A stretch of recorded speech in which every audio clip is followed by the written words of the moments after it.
말씀으로 변화를 누리는 하루 벌스데이 40번째 시간입니다. 오늘 말씀은 역대하 9장 1절부터 12절까지 말씀입니다. 스바의 여왕이 솔로몬의 명성을 듣고 여러가지 어려운 질문으로 그를 시험하여 보려고 예루살렘으로 그를 찾아왔다.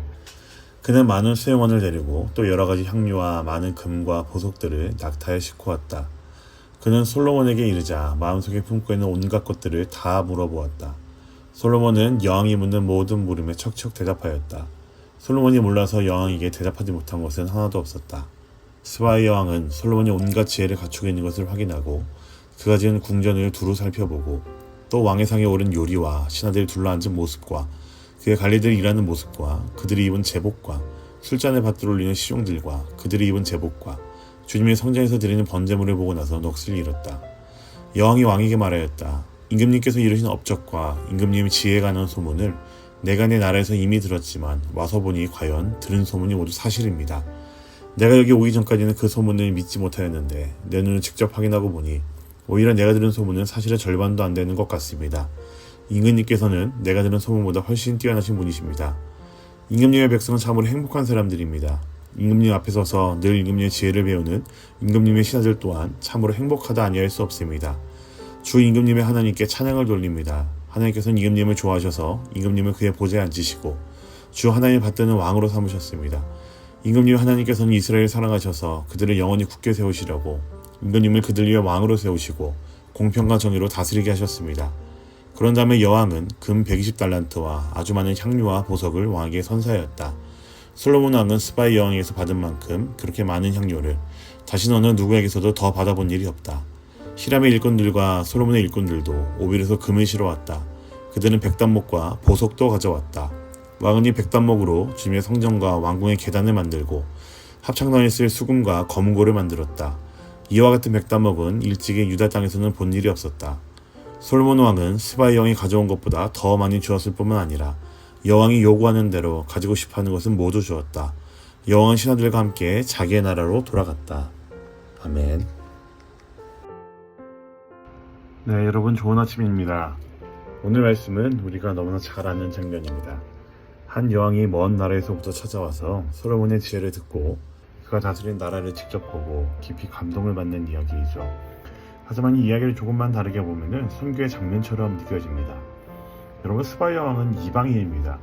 이스라엘 하나님을 전혀 모를 수밖에 없는 그런 이방인입니다. 그러나 어디선가 들은 소문 때문에 이 먼 길을 오게 됩니다. 그녀가 궁금했던 것은 솔로몬이 어떤 사람인가가 아니었습니다. 그가 어떻게 생긴 사람인지, 갖고 있는 재력이 어느 정도 되는지 그것이 궁금한 것이 아니었습니다. 그를 통해 역사하신다는 하나님이 정말로 계시는지, 이 스바의 여왕의 궁금점은 바로 그것이 본질이었습니다. 여러분, 오늘날에도 마찬가지입니다. 많은 사람들이 기독교 자체를 궁금해하는 것이 아니라 그 믿음을 갖고 사는 사람들의 실제 삶을 궁금해합니다. 그리스도인이라고 말은 하지만 정작 삶은 다르지 않다면은 사람들은 하나님께 관심을 갖지 않습니다. 그래서 하나님은 자신의 백성을 통해 하나님 자신을 보여주는 분이십니다. 스바의 여왕은 단지 솔로몬의 말을 들은 게 아닙니다. 그는 왕궁을 보고 식탁을 보고 신하들의 옷차림과 태도를 보고 제사의 질서와 성전의 구조를 보고 하나님의 임재를 느꼈습니다.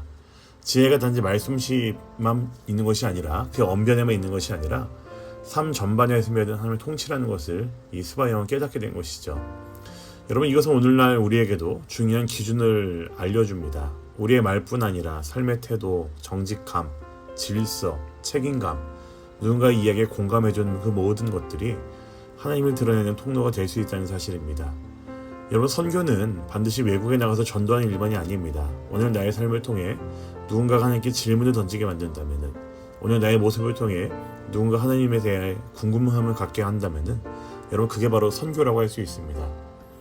스바의 여왕은 결국 이렇게 고백을 합니다. 하나님이 너를 사랑해서 이 자리까지 세우셨구나 라고 이야기를 합니다. 여러분, 이 고백은 사람이 아니라 하나님을 향한 그녀의 경외에서 나왔습니다. 그녀는 부유한 여왕이었고 세상적인 지혜도 많았지만 하나님 앞에서는 마음이 낮아졌습니다.